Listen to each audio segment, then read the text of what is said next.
Hello friends, एक और नए वीडियो में आपका स्वागत है। यहाँ पे हम कोरफू डिस्प्यूट के बारे में पढ़ेंगे। कोरफू विवाद बोलते हैं इसको हिंदी में। कब हुआ था? ये 1923 में हुआ था। अभी ये जितनी भी घटनाएं हैं ये वर्ल्ड वॉर फर्स्ट प्रथम विश्व युद्ध के बाद की हैं।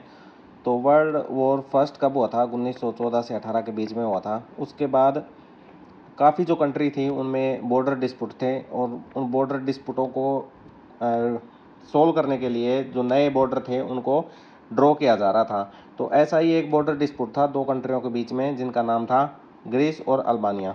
अब ये ग्रीस अल्बानिया के बीच में बॉर्डर डिस्प्यूट था। तो यहाँ ये जो कोरफू डिस्प्यूट है ये इटली और ग्रीस के बीच में क्यों होता है तो ये भी देखेंगे। तो सबसे पहले देखते हैं कि ये कोरफू जो है वो क्या है। तो ये कोरफू है आइलैंड और कहाँ पे था? ग्रीस में था। अब ये यहाँ पे देखिए वर्ल्ड वॉर फर्स्ट के बाद बॉर्डर को रिड्रोल किया जा रहा था। दोबारा सीमाएं हैं निर्धारित की जा रही थी ग्रीस और अल्बानिया के बीच में।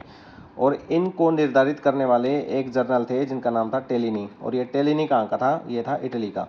अब ये इनकी रेस्पॉन्सिबिलिटी थी इस बॉर्डर को रिड्रोल करने की। तो इसकी वजह से इटली है वो डायरेक्टली नहीं लेकिन इनडायरेक्टली ये कोरफू डिस्प्यूट है इसमें इन्वॉल्व होना पड़ा इटली को।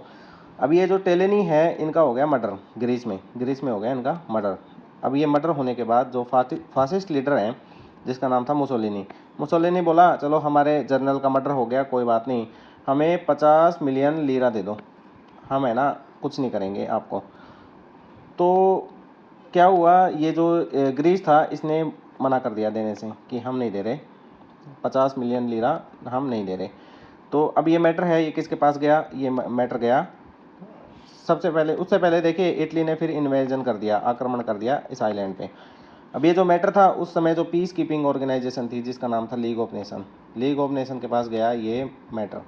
लीग ऑफ नेशंस की एक बॉडी होती है जिसका नाम होता है कॉन्फ्रेंस ऑफ एम्बेसडर। अब ये इस कॉन्फ्रेंस ऑफ एम्बेसडर को इन्होंने ये जो मैटर है ये हैंड ओवर कर दिया। अब कॉन्फ्रेंस ऑफ एम्बेसडर ने क्या किया, उन्होंने फाइंड किया और फाइंड करने के बाद इस पूरे इंसिडेंट को उन्होंने इन्वेस्टिगेट किया। और इन्वेस्टिगेट करने के बाद उन्होंने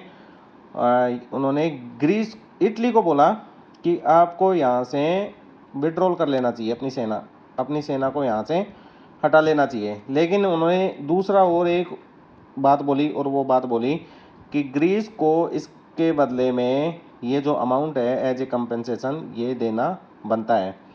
तो ग्रीस ने फिर दोबारा मना कर दिया इसको, लीग ऑफ नेशन को। तो फिर इटली ने इस आइलैंड पे अटैक किया और इसको अपने अधिकार में ले लिया। तो अब ये जो मेन मुद्दा है कोरफू डिस्प्यूट, ये किस लिए हाईलाइट होता है? ये हाईलाइट होता है लीग ऑफ नेशन के फेल्योर के रूप में। तो ये भी एक टॉपिक था लीग ऑफ नेशन के फेल्योर का। तो कोरफू डिस्प्यूट है, स्ट्रेट फॉरवर्ड क्वेश्चन आएगा, किन दो कंट्रियों के बीच में कोरफू डिस्प्यूट हुआ? इटली और ग्रीस के बीच में। और बॉर्डर किन के बीच में रिड्रोल हो रहा था? तो वो हो रहा था ग्रीस और अल्बानिया के बीच में। जर्नल कौन था? टेलेनी था। और मुसोलिनी ने कितने रुपए की डिमांड की? 50 मिलियन लीरा की उन्होंने डिमांड की, जो कि ग्रीस ने मना कर दिया। तो इतना सा है क्वेश्चन, स्ट्रेट फॉरवर्ड क्वेश्चन आएगा। अगर MCQ टाइप क्वेश्चन हुआ तो वीडियो पसंद आया तो लाइक करें।